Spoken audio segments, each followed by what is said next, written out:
And I'm so happy that she has me here as her maid of honor.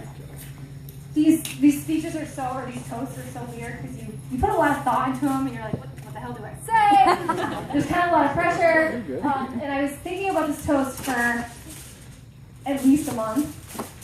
And I only was able to get a little bit of it written.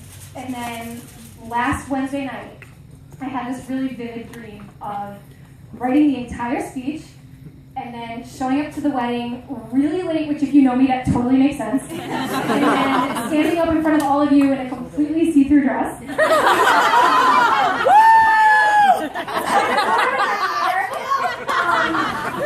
Yeah, so the next thing you know, I woke up at 8 o'clock in the morning on the dot on Thursday, and I grabbed my phone and I this is not a joke, I typed the entire thing exactly as I remembered it from my dream. So it was kind of crazy.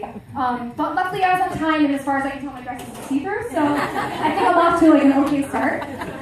So, moving on. Kristen, I love you so much. You are my best friend.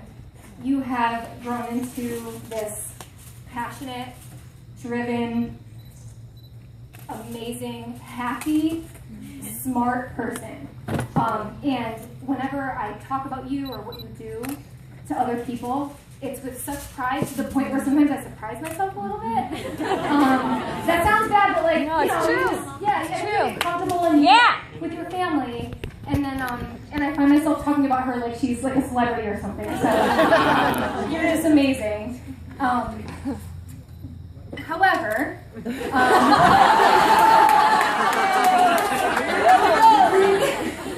we weren't always like this, were we? No. You saw that? That was a no. Growing up, it seemed like the only things that we agreed on were the importance of Nintendo, particularly Super Mario Brothers 3. Yes! Playing outside all day, every day, for as long as we could with our friends. Woo! Yeah. And sports. We played softball together for a really long time. She was my catcher. And even at that, there was many softball practices where, like, let's just say intense arguments had to be broken up by either Mr. Tui or Mr. Miller. Shout out to Mr. Tui, wherever Steph is right now. So yeah, we were just polar opposites. Kristen was the rebel. I was the goody two-shoes. She was the founder and president of the Swear Club. I refused to be in the Swear Club. That's not true.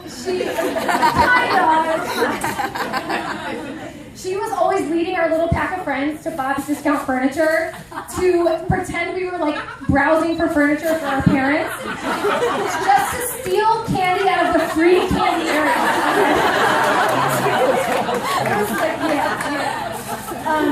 She played with Ninja Turtles, I played with Barbie, so you get where I'm going. Still plays with Ninja Turtles. Yes, she still plays with Ninja Turtles. You don't know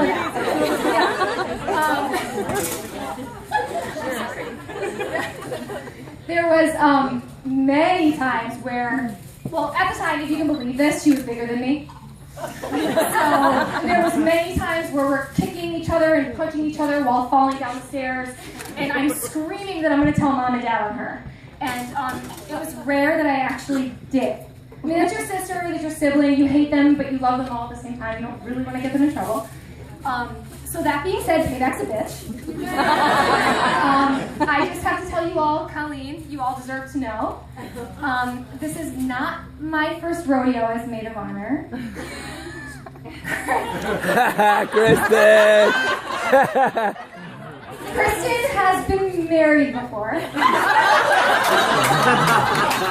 Yeah, just let that sink in.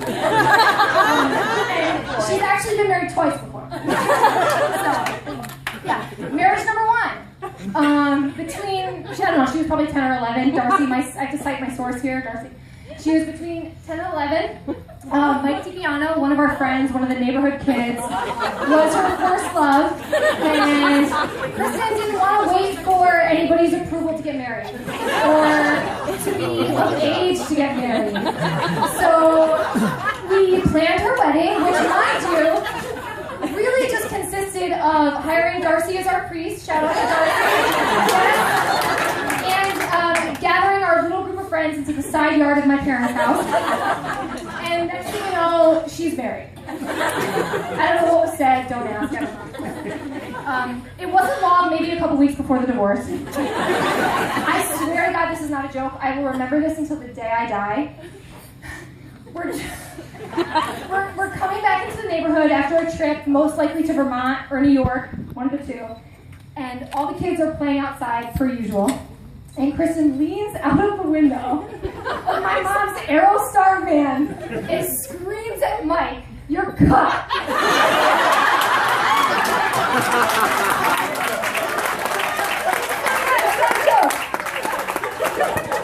That was the end of poor Mike DiBiano. Marcia too. She doesn't really waste any time. It came probably within a year, which I thought was much too soon. She needed more time to grieve. John and Brianna moved into the neighborhood, fresh meat. Friends. She fell in love again. Same story. Darcy was rehired. She had done such a great job. And the side yard was not booked, so she was gathered into the side yard. She's married. This one might have lasted a little bit longer, but regardless, the big D reared its ugly head. And it was over. Now, I know what you guys are thinking. You're probably judging. I judged for a long time, too. What is wrong with her? Who gets divorced twice in 2 years? And then she started dating Colleen, and it all made sense.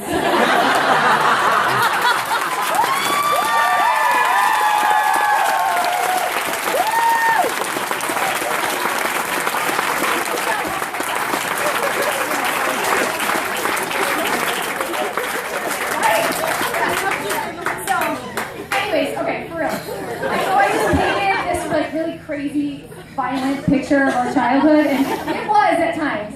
But at the end of the day, Kristen was always my best friend. She was always my sister. When it came to game time, and I was pitching and I was freaking out, she was always there for me.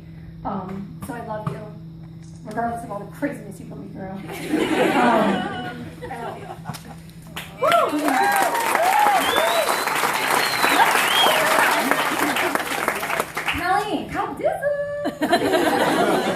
You are already my sister. You've been my sister for a really long time now. This just makes it official. We've laughed, we've cried, we've argued, everything that comes with being family. You are such a good person. You're such a good balance for Kristen. You are truly her best friend, and not just blowing smoke.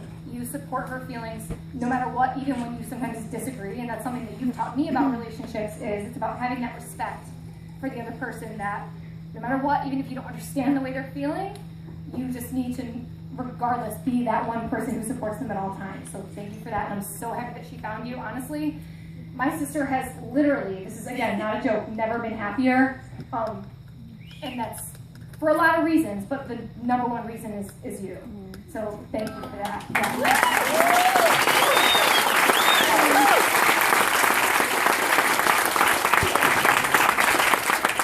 Because of how awesome you are, we are willing to forgive the fact that you're a Red Sox fan.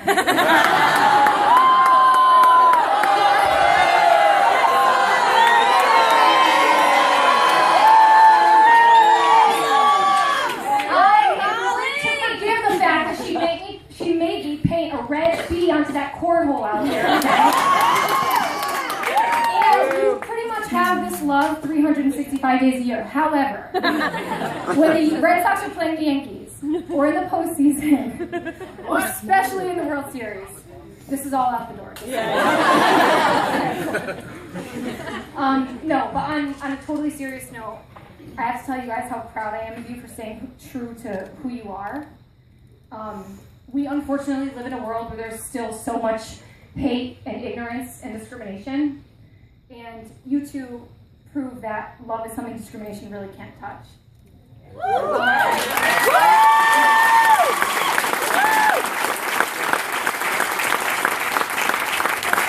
In your true rebel form, you didn't wait for the world's approval to date Colleen. You didn't wait for the world's approval to love Colleen. And for that, I'm so incredibly thankful.